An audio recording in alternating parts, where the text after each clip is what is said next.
కాల్పులతో దద్దరిల్లిన దంతెవాడ దండకారణ్యం. ఎదురు కాల్పుల్లో 30 మంది మావోయిస్టులు హతం. ఛత్తీస్గఢ్ ఎన్కౌంటర్లో మావోయిస్టులకు భారీ ఎదురుదెబ్బ.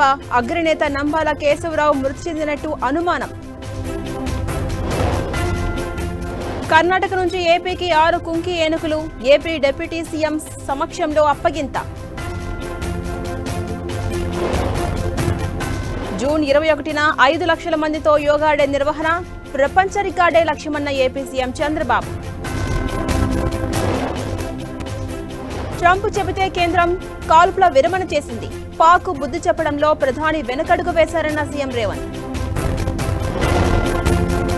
పాలన చేతగాక కమిషన్ల పేరుతో ప్రభుత్వం డ్రామాలు. కేసీఆర్ కు కాళేశ్వరం నోటీసులపై కేటీఆర్ కౌంటర్. కాళేశ్వరం కమిషన్ విచారణకు సహకరిస్తా. నోటీసు అందాక సమాధానమిస్తామన్న ఈటల.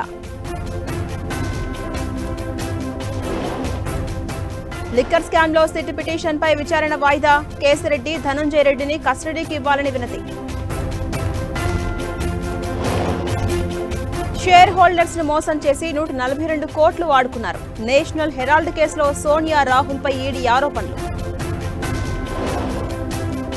పాకిస్తాన్ పై భారత దౌత్య యుద్ధం మొదలు. విదేశాలకు బయలుదేరిన అఖిలపక్ష బృందం. ప్రజల దృష్టి మళ్లించేందుకే విదేశాలకు అఖిలపక్ష బృందం. కేంద్రంపై కాంగ్రెస్ ఎదురుదాడి.